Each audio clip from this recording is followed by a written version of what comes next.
네, 안녕하세요. 노마드 정변입니다. 오늘은 로데이터라고 하는 회사에 대해서 소개해 드리는 시간을 가지려고 합니다.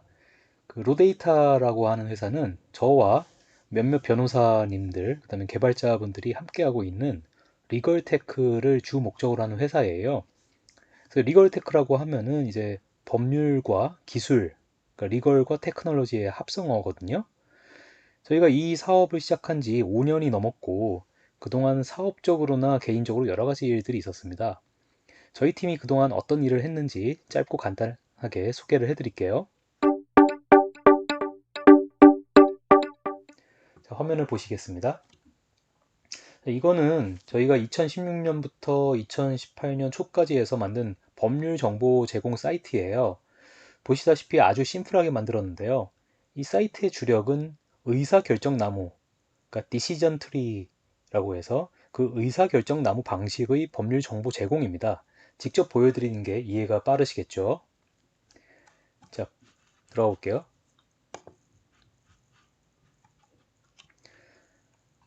보시다시피 여러 분야를 나눠서 카테고리화 시켰고요. 시간 관계상 이 중에서 형사, 성범죄 주제로 들어가 볼게요. 보시면 이렇게 Q, 즉 퀘스천이라고 해서 성범죄에 대하여 궁금한 내방객에게 질문을 먼저 던지는 식으로 이렇게 질문을 먼저 던지는 식으로 트리를 타고 내려가는 방식입니다. 성범죄 피해를 입었습니다를 먼저 클릭해 볼까요? 다음 질문이 나오죠. 성범죄 피해를 입은 피해자의 성별이 뭔지 이제 물어보고 있는데요. 여성입니다를 클릭해 볼게요. 이렇게 다음 질문이 또 나오죠. 가해자 남성, 피해자가 19세 이상, 다음에 질문, 폭행 또는 협박을 가해자가 가했습니다. 이렇게 보시는 것처럼 성범죄 가해자가 어떤 방식으로 피해자에게 폭행이나 협박을 가했는지 물어보는 질문이 또 이렇게 나오죠. 이 중에서 가해자가 단독으로 피해자의 주거가 아닌 곳에서 폭행 또는 협박을 했습니다. 를 클릭해 볼게요. 그러면 가해자가 피해자의 어느 부위를 접촉하였나요? 라는 질문이 나오고 이 중에서 가해자의 성기가 피해자의 성기에 삽입되었습니다. 를 클릭할게요. 질문이 계속 연결되죠. 가해자의 폭행 협박으로 신체 상해를 입었다. 그 다음에 쭉 가서 가해자가 친족은 아니다. 가해자가 가해자 나이 19세 이상인 걸로 쭉 들어갈게요. 그럼 이렇게 보시면 최종적으로 이게 형법상 강간 등 상해치상이라고 이렇게 결론을 알려드리는 방식입니다. 자, 본래는 이렇게 결론과 더불어서 해당 법률명과 법조문, 몇 조인지, 그 다음에 관련 판례, 그리고 예상되는 형량도 이제 붙여서 나오게끔 기능을 만들었는데요. 저희가 지금은 이 사이트 말고 다른 사이트를 새로 만들고 있어서 그 기능들은 뺐어요. 그래서 요 정보는 누가 만들었냐라고 전문가 정보를 보면 이제 이런 변호사님 성함이 나오죠. 자, 보니까 이제 이해가 되시죠? 어, 근데 여기서 질문. 왜 이렇게 먼저 저희가 질문을 던지는 방식을 이렇게 취했을까요? 왜냐하면 보통 변호사들이 성범죄 상담을 하게 되면 쭉 의뢰인의 얘기를 이렇게 듣게 되는데 이렇게 한 시간을 듣게 되면 사실 그 중에서 변호사가 필요로 하는 법률적으로 의미가 있는 내용은 사실 한 15분 정도밖에 안 돼요. 그러니까 구속요건적 사실이나 어떤 형량과 관련된 핵심 내용은 1시간 중에서 약 한 15분 안팎밖에 안 돼요. 저희 경험상. 저희는 이 점에 착안을 해서 성범죄에 대해서 궁금증을 갖고 계신 분들에게 먼저 핵심적인 요건 사실에 대해서 질문을 먼저 드리고 그 질문을 통해서 사이트에 방문한 분들이 마치 변호사의 상담을 받은 것과 같은 효과를 누리게끔 이제 만든 거예요. 그리고 이렇게 만들어 놓으면은 사실 변호사 입장에서도 편합니다. 그러니까 변호사 입장에서는 막말로 뭐 돈이 되는 사건을 해야 되는데 이 의사결정나무를 이렇게 만들어 놓으면은 대부분의 내방객들이 분들은 이제 궁금증을 해소하고 이제 가시고, 나머지 진짜로 실제 변호사에게 선임을 해야 되고 선임을 필요로 하는 사람들만 이제 이런 트리를 만든 변호사를 찾아가게 되는 거거든요. 그래서 저희가 이렇게 플랫폼을 만들었는데, 자, 이게 만들고 나서 보니까 결정적인 문제가 있었습니다. 뭐냐 하면은 이런 의사결정 나무를 만드는 게 굉장히 힘들다는 겁니다. 그러니까 무슨 얘기냐면, 저희는 변호사 기타 전문가분들이 저희 사이트에 들어와서 본인들의 전문 지식을 이렇게 의사결정 나무 방식으로 풀어놓기를 바랬어요. 이렇게 본인의 전문 지식을 풀어놓으면 뭐 사이트에 방문한 가망국이 들어와서 트리를 통해서 이렇게 쭉쭉 내려가서 본인의 궁금증을 해소하고, 변호사 선임까지 필요한 경우에는 본인 마음에 드는 잘 만든 디시전 트리를 만든 변호사에게 연락해서 사건 위임을 하게끔 이제 구상한 건데요. 문제는 방금 전에 보셨다시피 성범죄 디시전 트리의 경우, 뎁스라고 해야 되나요? 이 질문 사항이 한 10단계까지 내려가거든요. 이렇게 되면 성범죄 결론에 대한 경우의 수가 2의 10승까지 생기는 거예요. 경우의 수가 너무 많아지죠. 그러니까 이게 지금 만들기가, 이 디시전 트리를 만들기가 굉장히 이제 힘들어지는 그런 문제가 있어서, 그래서 이제 이렇게 만들기 힘들다는 건 곧 플랫폼의 확장성이 없다는 의미고, 그래서 이 사이트는 사실은 그 뭐라고 해야 되나, 사실상 실패를 하게 됩니다. 이렇게 해서 첫 번째 실패를 하고 나서 그 다음에 저희가 생각한 거는 블록체인 기반의 전문가들을 위한 법률 정보 플랫폼이에요. PPT를 보면서 말씀드릴게요.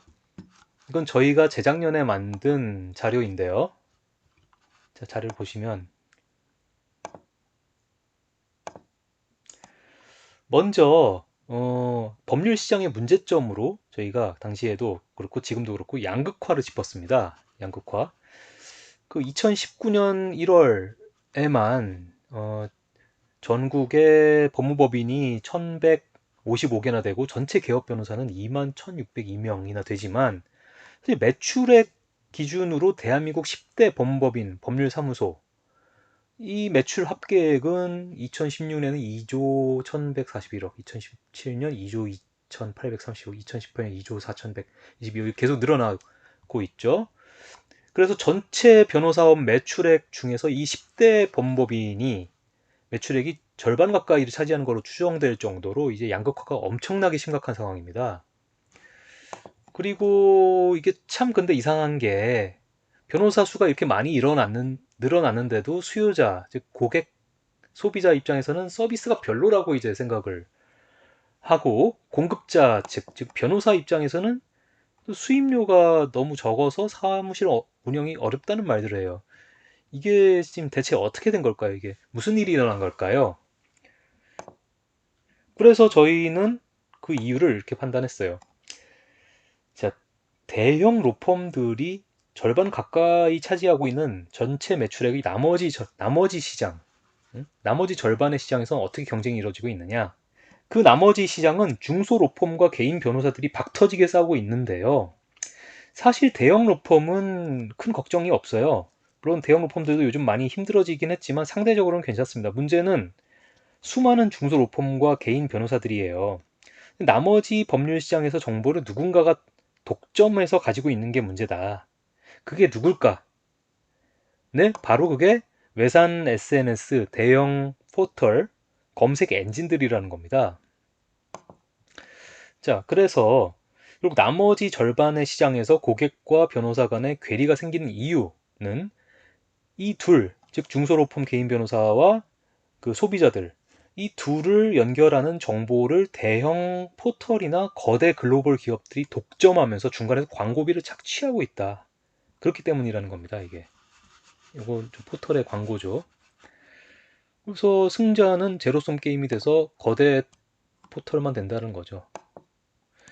그래서 이러한 전문가와 변호사, 그리고 고객들과의 괴리는 어떻게 해결할까? 라고 해서 저희가 이제 생각한 거는 블록체인에 기반해서 전문가들이 직접 주체가 되는 플랫폼 내지 인프라를 만들고자 한 거예요. 그 전문가들의 법률 정보 기여도에 따라서 토큰으로 보상 체계를 만드는 게 이제 그것이었죠.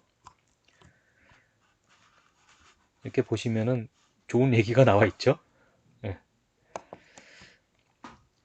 변호사들이 갖고 있는 그들 전문가들이 갖고 있는 최고의 그 강점은 사실 데이터예요. 본인들이 가지고 있는 노하우가 굉장히 정제가 돼 있어서 서면을 통해서 정제된 정보로 본인의 능력이 녹아 있는 그 데이터, 그거를 블록체인 기술을 통해서 암호화하고 거기에 있는 민감 정보나 개인 정보는 이제 비식별화, 익명화하고 이거를 크라우딩 방식으로 전문가들끼리 공유하고 관리하되 그 법률 정보를 제공한 전문가에게는 토큰 등을 제공한 방식으로 인센티브를 부여하자. 자, 이렇게 해서 대형 포털이나 뭐 외산 SNS 등 중개인들에 의한 막대한 광고비 지출을 지양한다. 그렇게 해서 고객과 변호사 모두에게 윈윈의 효과를 가져오려고 한 겁니다. 그래서 보시다시피 전문가 등 이제 변호사들이 사이버 공간을 통해서 느슨하게 연결돼서 디지털 유목민들의 사이버 로펌을 저희가 만들고자 한 거예요. 이제 기술적으로 반드시 사무실이 한 곳에 모여 있을 필요가 없거든요. 그렇게 비싼 임대료와 고급진 인테리어와 그런 간접비 이런 거를 동원해야지만 로펌이 가능한 게 아닙니다. 이제 그래서 디지털 유목민들의 사이버 로펌을 만들고자 하는 거라고 이제 보시면 돼요. 예. 자, 근데 이렇게 이 두 번째 시도도 결과적으로는 이제 실패를 이제 저희가 합니다. 왜냐하면 이때 당시 비트코인 등 암호화폐 광풍이 불어서 정부가 모든 암호화폐 거래를 불법으로 간주하려고 했잖아요.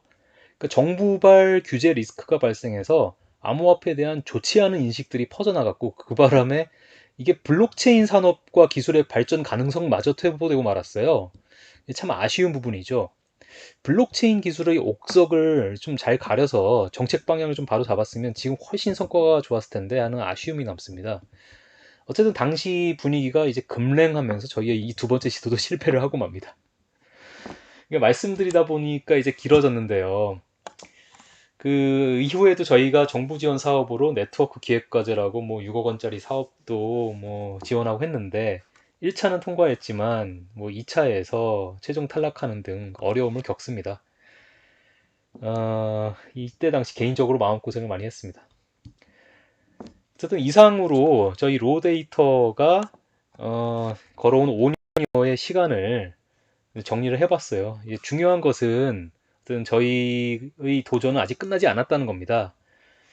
저희의 네 번째 시도라고 해야 될까요? 그게 이제 현재 진행 중이고 다음 달 중에는 새로운 사이트가 오픈될 예정입니다.